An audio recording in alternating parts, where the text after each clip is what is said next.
who I believe I can talk about because he's no longer there, Sir Richard Mottram, the first thing he did, or the first people that he went to go and see, was the royal household at the palace. A single palace statement just obliterated everything Prince Harry thought he knew about his own family.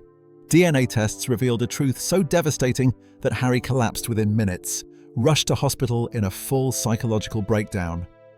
What doctors discovered about Archie's real father will leave you speechless.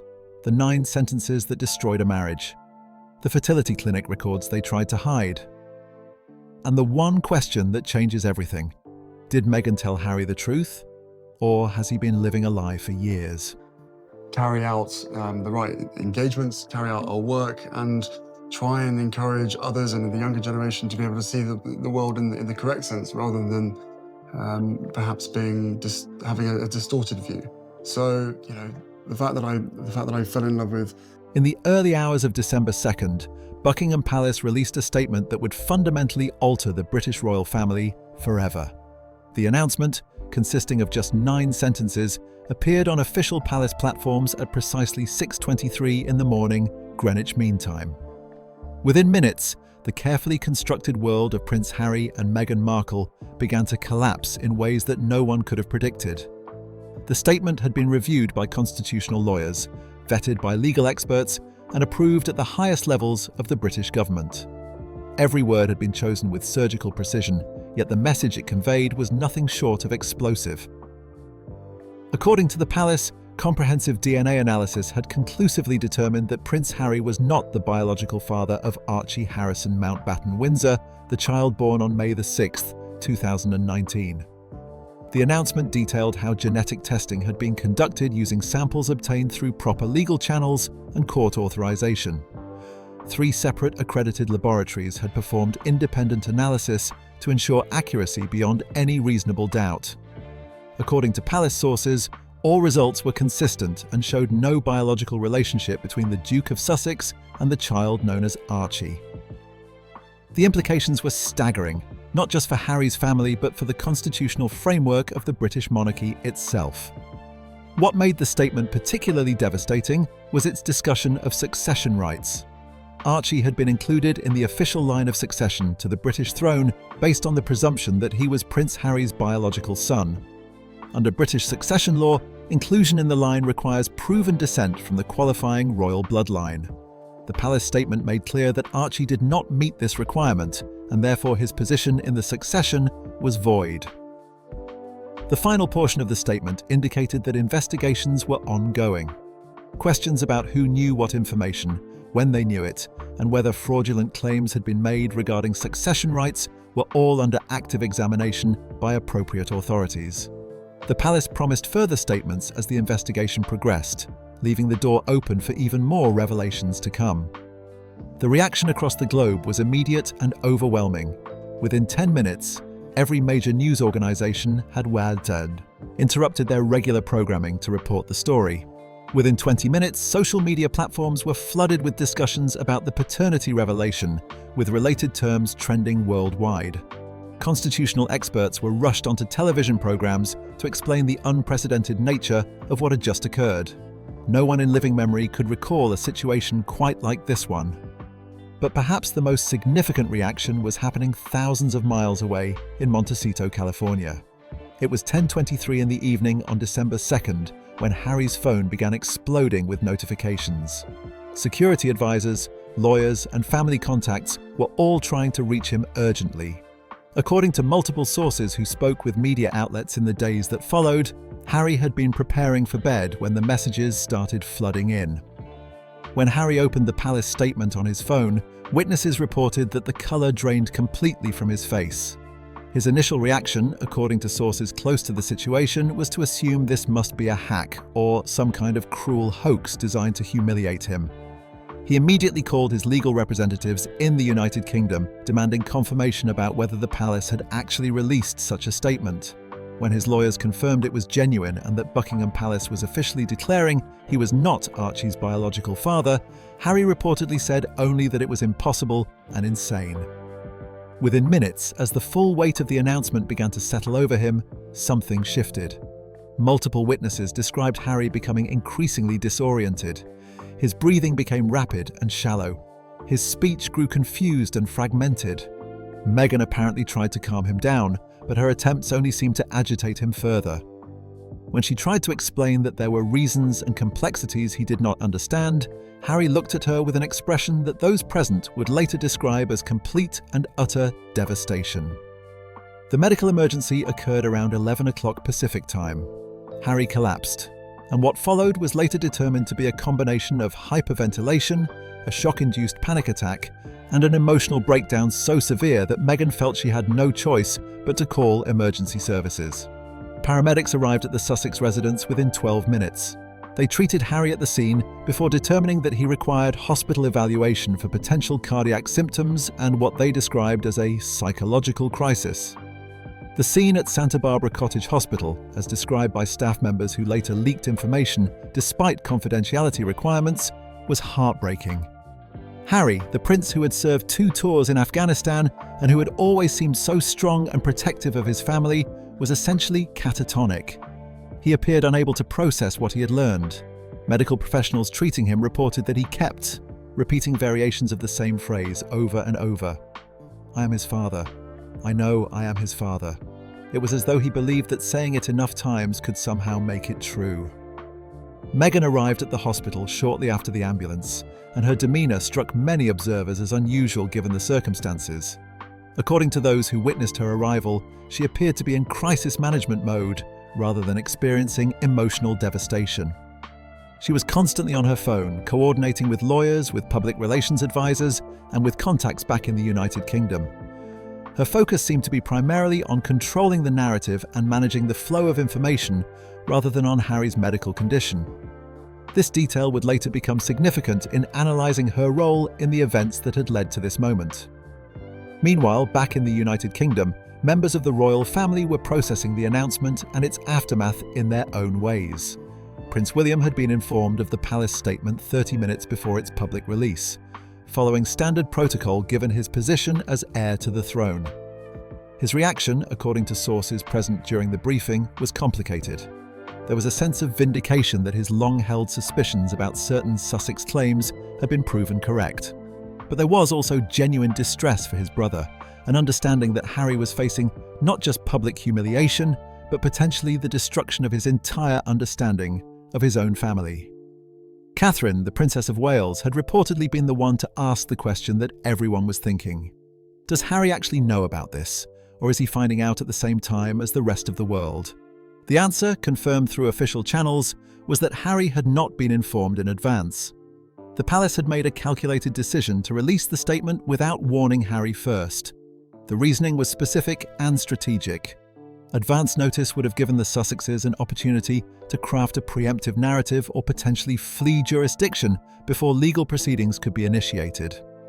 Princess Anne's reaction was characteristically pragmatic when she was briefed on the situation and Harry's subsequent collapse. She stated firmly that this was a constitutional necessity, not simply a family matter. If the child was not biologically descended from the qualifying royal line, he could not remain in the succession. Personal feelings, as difficult as they might be, were irrelevant to legal reality. However, even Anne, who was not typically given to emotional displays, acknowledged the human cost of what was happening. She reportedly said that Harry's collapse was regrettable, but that it did not change what had to be done from a constitutional standpoint. King Charles, upon being informed of Harry's hospitalization shortly after the statement's release, was reportedly torn between his duties as a father and his Hesed responsibilities as monarch. He wanted to call Harry directly to express concern, but palace advisors strongly counselled against it until the legal situation could be clarified. Any communication between Charles and Harry could potentially be subpoenaed in fraud investigations. Expressing sympathy might be interpreted as the king acknowledging uncertainty about the palace's legal position. For Charles, it was an impossible situation, with no good options. By dawn in the United Kingdom, the story had consumed every news cycle around the world. Medical experts were explaining how DNA testing was conducted and verified. Legal scholars were analysing the implications for succession law. Royal commentators were connecting dots that perhaps should have been connected years earlier, noting patterns in how Archie's birth had been handled that now made devastating sense in light of the paternity revelation. The question that appeared most frequently across every media platform and broadcast was deceptively simple, yet impossible to answer with certainty. Had Harry known? Was he a victim of his wife's deception, or had he been complicit in a fraud that affected the constitutional line of succession to the British throne? As Harry lay in a hospital bed in California, struggling to process information that had shattered his world, that question remained unanswered and perhaps unanswerable. The investigation that ultimately led to the palace's devastating announcement had not begun with suspicions about paternity at all. Rather, it started with what seemed like a routine administrative matter that gradually uncovered evidence too significant to ignore. Understanding how Buckingham Palace arrived at the decision to publicly question Archie's paternity requires examining an investigative timeline that stretched back nearly 8 months before the bombshell statement was released. The catalyst for everything that followed was a seemingly mundane legal review that commenced in April of 2025. Palace officials had initiated a broader effort to ensure that all succession-related documentation was properly maintained and legally defensible. This type of review was standard procedure, part of the ongoing administrative work that keeps the machinery of monarchy functioning smoothly. During this routine examination, legal clerks noticed certain irregularities in the documentation surrounding Archie's birth. The birth certificate itself was legally valid, but it contained details that appeared inconsistent with standard procedures. These were small things initially, the kinds of minor discrepancies that might be dismissed as clerical errors under normal circumstances. However, they were significant enough that senior legal advisors felt they warranted closer examination. When those advisors began digging deeper into the records, they discovered something surprising. The hospital listed on Archie's birth certificate was Portland Hospital in London, yet that facility had no record of Meghan being admitted for delivery on any of the dates surrounding Archie's birth. Hospital administrators responding to properly authorized legal inquiries confirmed that while they had been told to expect a royal birth and had made preparations accordingly, Meghan had never actually been admitted as a patient. The birth certificate listed Portland Hospital as the place of birth, but the delivery had apparently occurred somewhere else entirely. This discovery raised immediate red flags among palace investigators. If the Sussexes had provided inaccurate information about something as fundamental as where their child was born, what other details might be questionable? The discovery triggered an expanded investigation. Palace investigators began working with private security firms that specialized in discreet inquiries. These professionals started piecing together a detailed timeline of Archie's conception and birth, looking for any other inconsistencies or irregularities in the official narrative that had been presented to the public and to the palace itself. The breakthrough in the investigation came in June when an anonymous tip was received through a secure legal channel. The person providing the tip claimed to be a former employee at a Los Angeles fertility clinic. According to this individual, Meghan and Harry had used donor sperm for in vitro fertilization procedures that resulted in Archie's conception. The tip was not vague or general. It included specific dates, clinic names, and enough verifiable detail that palace legal advisors determined it required serious investigation rather than dismissal as conspiracy theory or malicious gossip. Private investigators hired by palace lawyers began tracing the fertility clinic records mentioned in the tip. Using legal authority granted through British courts, which have jurisdiction over succession matters, they obtained records showing that Meghan had indeed been a patient at the specified clinic during the time frame when Archie would have been conceived. The records revealed multiple in vitro fertilization cycles, several embryo transfers, and most significantly, documentation indicating the use of donor sperm. The donor's identity was protected under California privacy laws and clinic policy, so investigators could not immediately determine who the biological father was. However, the records made abundantly clear that the genetic material used to create the embryo that became Archie had not come from Prince Harry. Medical records showed that Harry had provided samples for testing at the clinic, but those samples had not been used in the successful embryo creation. Instead, an anonymous donor's sperm had been combined with Meghan's egg to create the pregnancy that resulted in Archie's birth. The question that immediately consumed investigators was whether Harry had known about this arrangement. The clinic records proved somewhat ambiguous on this critical point. The documents showed consent forms signed by both Harry and Meghan for in vitro fertilization procedures generally. However, the specific consent form for donor sperm usage showed only Meghan's signature. This could mean several things. perhaps Harry had not been present when that particular decision was made. Perhaps he had been aware of the decision, but had chosen not to sign the documentation himself for reasons that were unclear.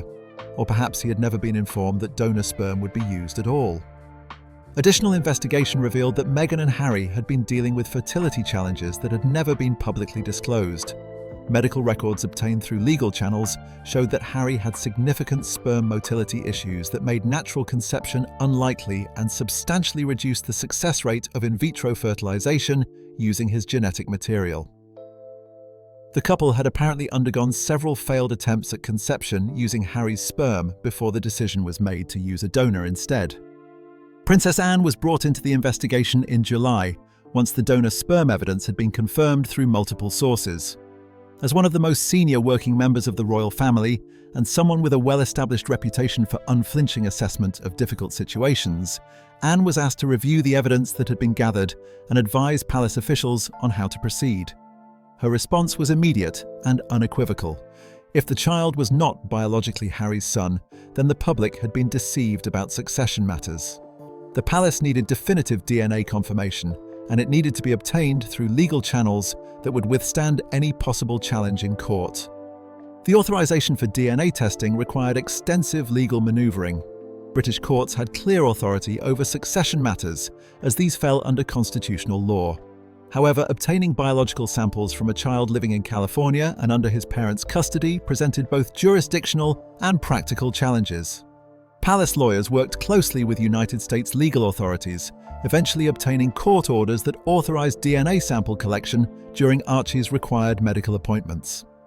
The actual sample collection occurred in August at a California pediatric facility during what Archie's parents believed was a routine wellness checkup.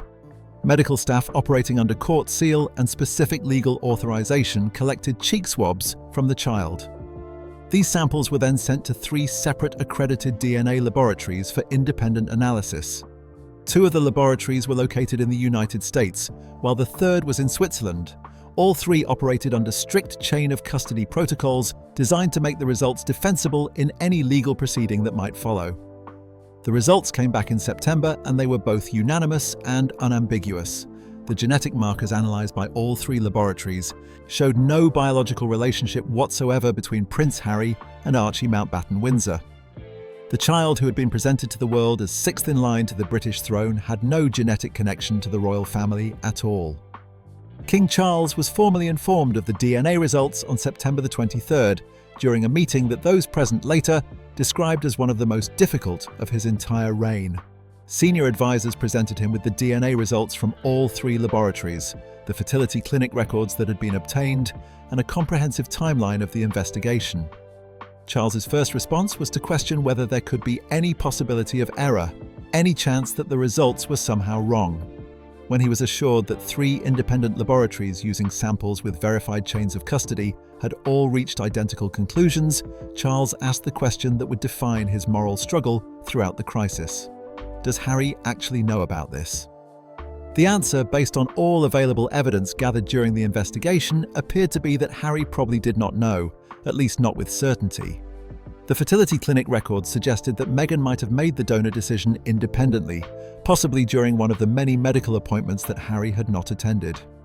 Whether she had told him afterward, whether he had suspected something but not pursued the truth, or whether he had been kept completely in the dark, remained unclear.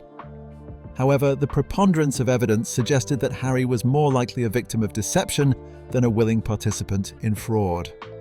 Prince William was briefed on the findings in early October, and his reaction combined vindication with genuine sadness for his brother's situation. William had long suspected that the Sussexes were not being entirely truthful about various aspects of their lives and their departure from royal duties. However, discovering that Harry might not be Archie's biological father was more dramatic and more serious than even William's skepticism had anticipated. During the briefing, William reportedly stated that if Meghan had done this without Harry's knowledge, then she had perpetrated perhaps the cruelest deception imaginable. And if Harry had known and participated in the deception, then he had committed fraud against the crown itself. Either way, William observed, the situation was absolutely catastrophic. The decision to make the information public rather than handling the matter privately within the family was made in November after extensive legal and constitutional consultation. The palace's legal advisors determined that because Archie had been officially included in the line of succession, the deception affected constitutional matters of genuine public interest. Handling such a significant matter privately would essentially mean concealing information that citizens had a legitimate right to know, particularly given ongoing public debates about royal funding, transparency, and the relevance of monarchy in modern society. The timing of the announcement was carefully calculated. December was chosen specifically because Parliament was in session, which would allow for immediate legislative response if such action became necessary. The decision not to give Harry advance warning was deliberate, designed to prevent the Sussexes from crafting a misleading counter-narrative before the documented truth could be established in the public consciousness. The clinical, legalistic language used in the statement was chosen specifically to emphasize that this was a constitutional necessity rather than a personal vendetta or family squabble. As investigators compiled their final report in November, one question remained hauntingly unanswered. When Harry finally learned the full truth, how would he react to discovering that his understanding of his family, his son's identity, and potentially his entire marriage had been built on a deception more profound than anything he had ever accused his own family of perpetrating? That answer would come in the early hours of December 2nd, and it would be even more devastating than anyone had anticipated. The detailed medical and legal records that emerged in the days following the palace announcement painted a complex picture of fertility struggles, difficult decisions, and what appeared to be a potentially catastrophic deception that transformed the Sussex story from royal drama into something far more troubling. Understanding what actually happened requires examining a timeline that began years before Archie's birth, during what should have been a hopeful period in Harry and Meghan's relationship. The timeline began in late 2017, shortly after Harry and Meghan's engagement was publicly announced. According to medical records that later became part of legal proceedings, Meghan had consulted with fertility specialists in London within just weeks of the engagement becoming official. She expressed concern about her age, as she was 36 at the time, and made clear her desire to conceive quickly once they were married. For many women, fertility becomes a more pressing concern in their mid to late 30s, and Meghan appeared acutely aware of the biological clock. Initial fertility assessments had been encouraging for Meghan. Medical evaluations showed that her egg quality and ovarian reserve were within normal ranges for someone of her age. There was no apparent reason why she would face significant difficulties conceiving. However, when Harry underwent testing, as is standard protocol for couples pursuing fertility evaluation, the results were concerning. Harry's sperm count was adequate, falling within acceptable ranges, but his motility rates were significantly below optimal levels. Motility refers to the ability of sperm to move efficiently, which is crucial for natural conception. The medical professionals who reviewed Harry's test results believed the issues were likely related to several factors from his past. His military service had exposed him to various environmental factors that can affect fertility. Additionally, there was the possible impact from his well-documented years of heavy drinking throughout his 20s, a period of his life that had been extensively covered by the British tabloid press. While Harry had cleaned up his lifestyle considerably by the time of his engagement, the long-term effects of that earlier period may have left their mark. The couple began trying to conceive naturally after their wedding in May of 2018. For several months, they attempted to start their family without medical intervention, as many couples do. However, by September of that year, Meghan was pushing for more aggressive intervention. Medical records show that she consulted with Dr. Elena Rodriguez, a prominent Los Angeles fertility specialist, during a trip to California. Dr. Rodriguez had recommended in vitro fertilization given Harry's test results and Meghan's age, suggesting that waiting for natural conception could waste precious time they did not have. The first in vitro fertilization cycle took place in November of 2018 at a private clinic in London. Using Harry's sperm and Meghan's eggs, medical professionals created 4 embryos, 2 of which were considered viable for transfer into Meghan's uterus. The first embryo transfer failed to result in pregnancy, a disappointment but not unusual in fertility treatment. The second attempt in January of 2019 also failed. Medical notes from this period showed Meghan becoming increasingly frustrated and anxious, expressing deep concern that her advancing age was working against them and that time was running out. It was after the second failed cycle that the question of using donor sperm apparently first arose. Medical records showed that Dr. Rodriguez had discussed this option with Meghan during a consultation in February of 2019. The doctor's notes were clinical in nature, but revealing in what they documented. The notes indicated that the patient was expressing significant distress about the failed cycles and that they had discussed the option of donor sperm given the male partner's motility issues. According to the documentation, the patient had been very interested in this possibility, but was concerned about how her partner might respond to the suggestion. What happened next became the subject of intense speculation and legal scrutiny in the aftermath of the palace announcement. Clinic records showed that in late February of 2019, Meghan had signed consent forms for in vitro fertilization using donor sperm. The consent form included a designated line for a partner's signature, but that line remained blank. Standard clinic policy required partner consent for donor procedures, which made the blank signature line particularly significant. However, there appeared to be a notation on the form indicating that partner consent had been obtained verbally and that the partner was unavailable for signature due to travel commitments. Whether Harry had actually provided verbal consent, whether he had been fully informed of the decision at all, or whether the clinic had been misled about Harry's agreement became one of the central questions in analysing the entire situation. Legal experts who later examined the records noted that the documentation appeared suspiciously thin for such a significant decision. This suggested either irregularities in the clinic's procedures or a deliberate effort to obscure the true nature of the consent process. The donor himself had been selected from an anonymous sperm bank database. California law provided strong protections for donor anonymity, which meant his identity could not be officially disclosed. However, investigative journalists and legal authorities examining the case were able to trace certain general details about him.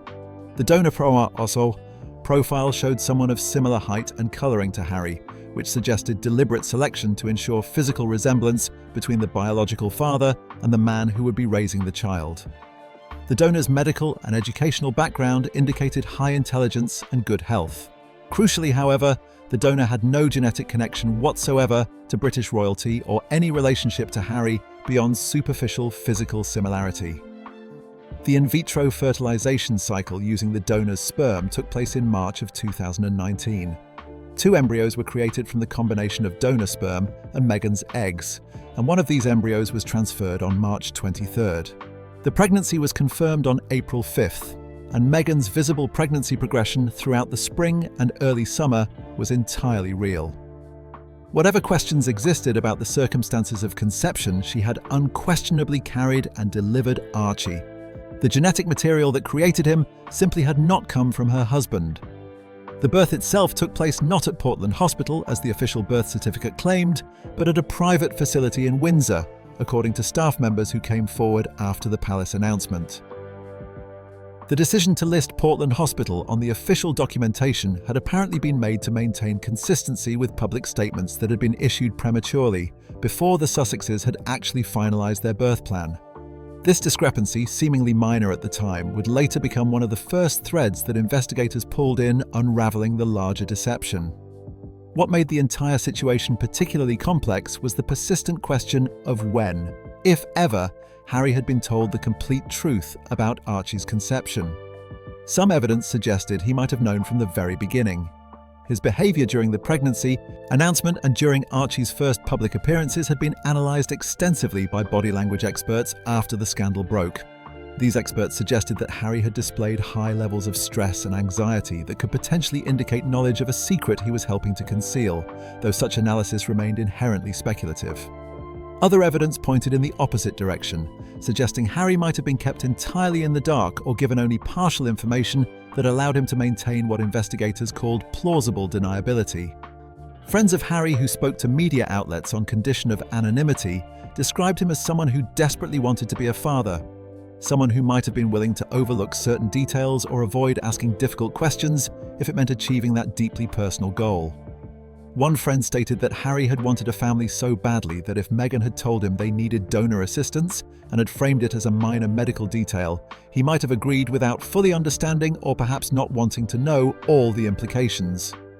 The legal contracts surrounding the donor arrangement added yet another layer of complexity to an already complicated situation.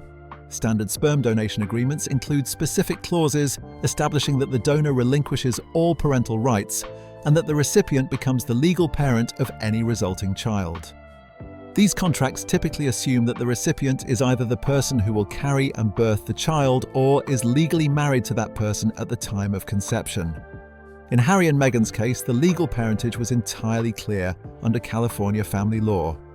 Both of them were Archie's legal parents regardless of genetic connection, assuming that proper consent procedures had been followed. However, British succession law operated under fundamentally different principles than California family law. Inclusion in the line of succession to the British throne required proven biological descent from the qualifying royal bloodline. Legal parentage established under California law or any other jurisdiction's family law could not override the constitutional requirements for succession in the United Kingdom. This created a situation where Archie could be legally Harry's son under American law, while simultaneously being ineligible for the British line of succession due to lack of biological connection to the royal family. The identity of the biological donor became the subject of intense media speculation once the scandal broke into public view. Though California law prevented any official disclosure of his identity, several men came forward claiming to be Archie's biological father. Some appeared to be seeking attention or notoriety, while others seemed motivated by potential financial benefit. Without DNA verification, however, all of their claims remained unproven and largely dismissed by serious observers. The fertility clinic maintained an absolute refusal to disclose any donor information, citing both legal requirements and ethical obligations to protect donor privacy under all circumstances. What emerged with increasing clarity as more information surfaced over the following days and weeks was that Archie's conception had involved decisions made under considerable stress and pressure. There had been questionable consent procedures that raised serious legal and ethical questions. There had possibly been deliberate concealment of crucial information from Harry, though the extent of that concealment remained disputed. And there had certainly been catastrophic implications for both the Sussex family personally and the constitutional line of succession that apparently no one involved had adequately considered or prepared for at the time the decisions were being made. The medical emergency that began with Harry's collapse at his Montecito home on the evening of December 2nd revealed the devastating human cost of both the palace's calculated disclosure and the deception that had preceded it. Emergency room physicians at Santa Barbara Cottage Hospital who treated Harry described encountering a patient in an acute psychological crisis, unlike anything most of them had witnessed in their careers. Harry's initial presentation showed symptoms that were consistent with a severe panic attack. He exhibited rapid heart rate, significant hyperventilation, chest pain, and marked disorientation. Medical staff worked quickly to stabilize his physical symptoms, administering oxygen and monitoring his cardiac function. However, as they brought his vital signs under control, the psychological dimensions of his crisis became increasingly apparent and increasingly concerning to the treatment team. Dr. Sarah Mitchell, the emergency physician who initially assessed Harry, later testified in legal proceedings about his mental state during those first critical hours. She described him as cycling between denial, rage, and complete emotional collapse. He would insist that the palace statement was a lie, then demand to know how they could possibly prove such a thing, then break down crying while asking how this could be happening to him. It was clear to medical professionals that he was processing information that had fundamentally altered his understanding of his own reality. The most heartbreaking aspect of Harry's breakdown, according to multiple hospital staff members who witnessed it, was his repeated insistence that he was Archie's father. He reportedly said over and over that he knew he was his father, that he had held him since birth, that he had raised him. The distinction between biological paternity and social fatherhood seemed to be something Harry could not process in his acute emotional state. For him, being a father meant the relationship he had built with Archie over the years, not simply a matter of genetic material. Meghan arrived at the hospital approximately 30 minutes after Harry had been brought in by ambulance. Her interaction with medical staff was notably different from Harry's emotional devastation. Multiple hospital employees later described her as composed, focused, and primarily concerned with controlling the flow of information rather than with Harry's emotional or physical state. She asked repeatedly about privacy protocols, about who had access to Harry's medical information, and about whether the media had been alerted to his hospitalization. The strain on Harry and Meghan's marriage became immediately apparent to everyone in their orbit. Staff members at the Montecito home, speaking anonymously to various media outlets, described a couple who were barely speaking to each other. Harry reportedly spent most of his time in separate areas of the house, refusing meals that were prepared for him and declining to interact with either Archie or Lilibet. One staff member stated that Harry could not look at Archie without breaking down emotionally, and he could not look at Meghan without visible anger. The constitutional crisis that followed the announcement witnessed unprecedented debates in Parliament about succession law, genetic testing, and the role of monarchy in modern Britain. Emergency sessions were convened on December 4th to address the immediate questions. Could Archie remain in the line of succession if he was not biologically descended from the royal line? The answer from constitutional experts was unambiguous. British succession law was based on bloodline descent from Sophia of Hanover as established by the Act of Settlement in 1701. Without biological descent from the qualifying royal bloodline, there was simply no legal basis for inclusion in the succession. The most serious legal implications involve potential fraud charges against Meghan specifically. Multiple legal experts suggested that if she had deliberately concealed the use of donor sperm, particularly if she had misled Harry about it, and had then presented Archie as biologically Harry's child for purposes of succession inclusion, she could potentially face criminal charges of fraud against the Crown. Such charges carried serious legal penalties and could theoretically result in extradition requests from the United Kingdom to United States authorities. Public reaction across the United Kingdom remained intensely divided as more details emerged. Polling conducted in the days following the announcement showed that approximately 40% of British citizens believed the palace had acted appropriately in revealing the paternity truth. About 35% believed the palace had overreached, suggesting that detesting of children without explicit parental consent was inappropriate regardless of succession implications. Support for Harry personally ran considerably higher than support for his legal position, with many expressing genuine sympathy for Harry as a potential victim of deception. In the war, aftermath of everything that had happened, perhaps the cruelest truth was the simplest one. Secrets do not protect families from harm. They detonate families from within. Archie would spend his entire lifetime paying for decisions that were made before he was even born.